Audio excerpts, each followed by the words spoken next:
Good evening friend, welcome to my channel. তো মামনি চ্যানেলে সকল বন্ধুদেরকে স্বাগত জানাই। আশা করি সকলেই ভালো আছেন, আমিও বেশ ভালো আছি। তো কাল শুভ নববর্ষ, অগ্রিম শুভেচ্ছা সকলকে। তো সেই শুভ নববর্ষ উপলক্ষে আজ একটা রেসিপি নিয়ে চলে এলাম আপনাদের জন্য।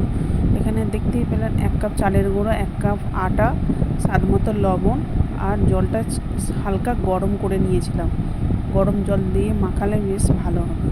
তো যে যেখান থেকে বসে আমার ভিডিওটা দেখছেন, দেশ ও দেশের বাইরে থেকে, প্রথম থেকে শেষ পর্যন্ত দেখার অনুরোধ রইল। এরপর দেখুন ছোটো ছোটো লুচি করেও আপনি বেলে নিয়ে পুর ভরে পিঠেটা বানাতে পারেন। আমি একটা বড় সাইজের রুটির মতো বেলে নিচ্ছি, এরপর একটা গ্লাসে করে কেটে নিচ্ছি। দেখুন তাহলে কী হবে, পিঠের সব সাইজগুলো একই রকম হবে।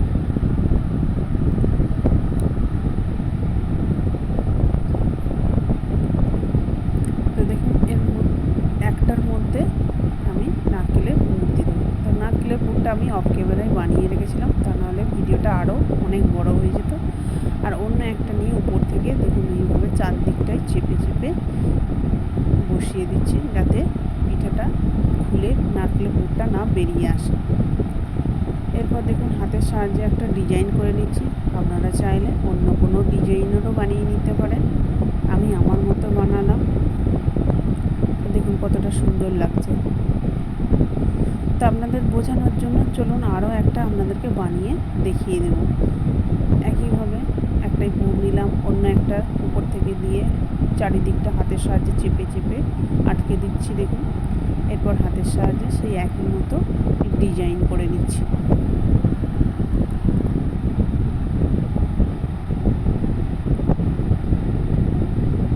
দেখুন এটাও আমার হয়ে গেল। কতটা সুন্দর হয়েছে, চারিদিকটা কি সুন্দর লাগছে দেখতে। একইভাবে আমি সব পিঠাগুলোই বানিয়ে নেব। দেখুন সবগুলোই আমার হয়ে গেছে। এরপর একটা ডাবকে কেটে নিয়েছি, এই জলটা আমি রেখে দিচ্ছি, জলটা আমি অন্য কাজে লাগবো। এরপর দেখুন যে মালাইটা আছে, একটা চামচের সাহায্যে মালাইটা আমি তুলে নিচ্ছি।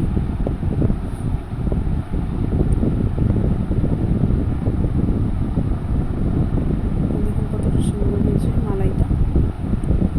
এরপর ওনাতে কড়া বসিয়ে দিলাম, কড়া গরম হলে এখানে গরুর দুধ দিয়ে দিলাম 1/2 লিটারের মতো।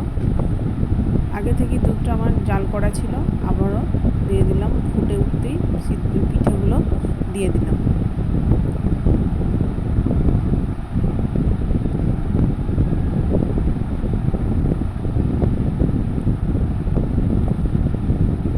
এরপর গুঁড়ো দুধ আর ক্যাস্টর পাউডার আমি আগে থেকে গুলে রেখেছিলাম একসাথে, সেটা দিয়ে দিলাম।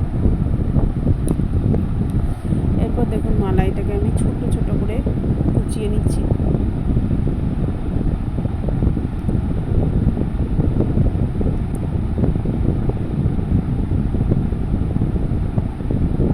তো দেখুন কুচানো হয়ে গেছে। যেগুলো ছোট ছোট করে কুচেছি এগুলো এর মধ্যে দিয়ে দেবো, আর যেগুলো রাফলি কুচেছি সেগুলোকে আমি একটু পেস্ট করে নেব। সেই নারকেল ডাবের জলটা দিয়ে পেস্ট করে নেব। দেখুন এই ছোটো ছোটো যেগুলো কুচেছিলাম সেগুলো এর মধ্যে দিয়ে দিলাম। ওটা খাবার সময় মুখে লাগবে, বেশ দানা দানা, বেশ ভালো লাগবে। তো পেস্ট করা মালাইটাও দেখুন দিয়ে দিলাম। দিয়ে দিলাম বাতাসা কিছু। তো আপনারা চাইলে চিনি বা মিছরি বা গুড়ও দিতে পারেন। এরপর সামান্য লবণ দিয়ে দিলাম মিষ্টিটা ব্যালেন্স রাখার জন্য, আর সুন্দর একটা ফ্লেভার আসবে সেই জন্য। এখানে আমি 2টো এলাচ দিয়ে দেব। দেখুন 2টো এলাচ দিয়ে দিলাম। এলাচটা দেওয়ার পরে কিছুক্ষণ আরও ফুটিয়ে নেব। তো পিঠাটা দেখেই বুঝতে পারছেন সিদ্ধ হয়ে গেছে। তো নামিয়ে নিলাম। এরপর দেখুন আমি গরম গরম সার্ভ করে দেবো। খেতে কিন্তু দুর্দান্ত হয়েছিল, অপূর্ব হয়েছিল। আপনারা অবশ্যই বানিয়ে দেখুন, কেমন হলো কমেন্ট করে জানাতে ভুলবেন না।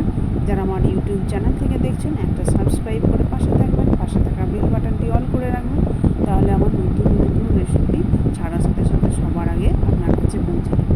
তো আমি কিছু মালাইটা কুচিয়ে রেখেছিলাম, সেটা উপর থেকে দিয়ে দিলাম। কতটা সুন্দর লাগছে।